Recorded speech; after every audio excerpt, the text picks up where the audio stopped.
In a quiet village, where the mornings smelled of fresh earth and the evenings echoed with cricket songs, lived two siblings named Kojo and Aqua. Kojo was 12, quick to speak and even quicker to act. His younger sister Aqua was 10, thoughtful and curious, always asking questions about the world around her. At the edge of their village stood a magnificent mango tree, a silent witness to generations, older than most of the houses. Beneath its sprawling branches, you could almost always find an 80-year-old man everyone called Nana Kwaku. His back was bent with age, his hair was as white as cotton, and his eyes held stories deeper than the village river. The villagers said Nana Kwaku knew many things, not because he had read countless books, but because he had lived countless years, observing life in all its seasons. One warm afternoon, the air thick with the scent of blooming flowers, Kojo found himself in trouble again. He had gotten into a heated argument with his friends, his quick tongue getting the better of him.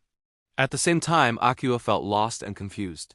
She faced a difficult choice, one that pulled her heart in two different directions, and she didn't know which path to take. Feeling troubled, the siblings decided together that it was time to seek out the village's wise man. They walked towards the edge of the village, their bare feet kicking up little clouds of dust, until they reached the great mango tree. Nana Kwaku was there as they expected, his gaze fixed on the horizon. "Nana," Kojo said respectfully, bowing his head slightly as they greeted him. "We have come to learn wisdom." Nana Kwaku turned his head slowly, a gentle smile spreading across his wrinkled face. The corners of his eyes folded like old soft paper. "Wisdom?" He chuckled, a sound like dry leaves rustling in the wind. "That is not something you can simply pick like mangoes from this tree. Wisdom is not given, it is cultivated. You must sit, you must listen, and most importantly, you must think." So Kojo and Aqua sat down on the soft earth under the cool shade of the tree. The breeze whispered through the leaves above them, creating a gentle, rustling melody. Nana Kwaku picked up a dry stick from the ground and, with a steady hand, drew a small circle in the sand at their feet. "This," he said, his voice calm and clear, "is a wise person's mouth." Then, he drew two much bigger circles right beside it, one on each side. "And these," he continued, pointing to the larger shapes, "are the ears. A truly wise person listens twice as much as they speak." Kojo shifted uncomfortably on the ground. The old man's simple drawing hit him like a stone. He thought about his argument earlier that day, how he had been so busy talking, so determined to be right, that he hadn't listened to his friends at all. He realized his mouth was always moving faster than his ears. Nana Kwaku's lesson was simple, yet it felt profound. Listen more, speak less. It was a rule he had never considered before. Aqua, on the other hand, watched intently, absorbing every word. She understood immediately. Listening wasn't just about hearing sounds. It was about understanding, about giving space to others' thoughts and feelings. Nana Kwaku then lifted his gaze and pointed a gnarled finger towards the trunk of the massive mango tree they were sitting under. "Do you see this tree?" he asked them. "Do you see how tall and strong it is? Do you know how long it took this tree to grow from a tiny seed into what it is today? Decades. It faced storms, droughts, and the heat of many suns. It grew slowly, patiently." He looked back at the children, his eyes kind but serious. "Wisdom is the same. It does not sprout overnight. It requires patience. Do not rush your decisions, Aqua. When you feel confused, do not act in haste. Give yourself time. Think first, and then, only then, act later." Aqua nodded slowly, a wave of relief washing over her. Her eyes, which had been clouded with worry, now shone with understanding. She had been trying to solve her problem instantly, feeling pressured to make a choice right away.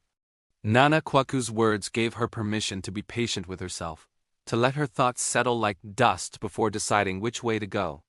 She realized that the best decisions, like the strongest trees, need time to grow strong roots. Finally, Nana Kwaku leaned forward and scooped a handful of dry sand into his palm. He held it out for them to see.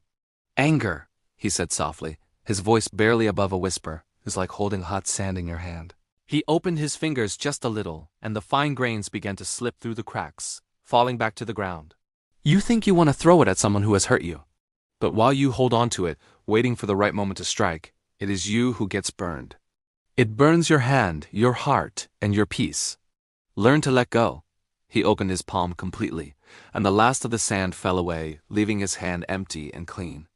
Kojo watched, mesmerized. He thought of the anger that had boiled inside him during his argument. It felt exactly like that, hot and painful. He had been so focused on winning that he hadn't realized how much the anger was hurting him. Nana Kwaku's words painted a picture he would never forget. Letting go wasn't a sign of weakness. It was a way to protect himself from his own fire. As the sun began its slow descent, painting the sky in brilliant shades of orange and purple, the siblings felt a sense of peace they hadn't felt all day. They stood up, brushed the dirt from their clothes, and thanked Nana Kwaku from the bottom of their hearts. As they walked home, the world seemed different. They felt lighter, as if a heavy weight had been lifted from their shoulders and their hearts had grown bigger, more spacious. From that day forward, a change took root in both of them. Kojo made a conscious effort to listen more and speak less. He started to hear what his friends were really saying, and his arguments became conversations. Akua learned the power of the pause. When faced with a choice, she would take a deep breath, give herself time, and think before choosing her path. And though Nana Kwaku remained under the mango tree, a quiet fixture in the village, his wisdom walked with the children every single day, guiding their steps and shaping their hearts. And so Kojo and Akua learned one of life's greatest lessons, that true wisdom is not found in age alone, or in how much you know. It's found in the simple, humble virtues in humility and patience, and in a heart that is always willing to learn. Thank you so much for joining us for this story. If it touched your heart, please consider liking this video and subscribing to our channel for more tales of wisdom from around the world. We'd love to hear your thoughts in the comments below. What was your favorite lesson from Nana Kwaku? Until next time, take care.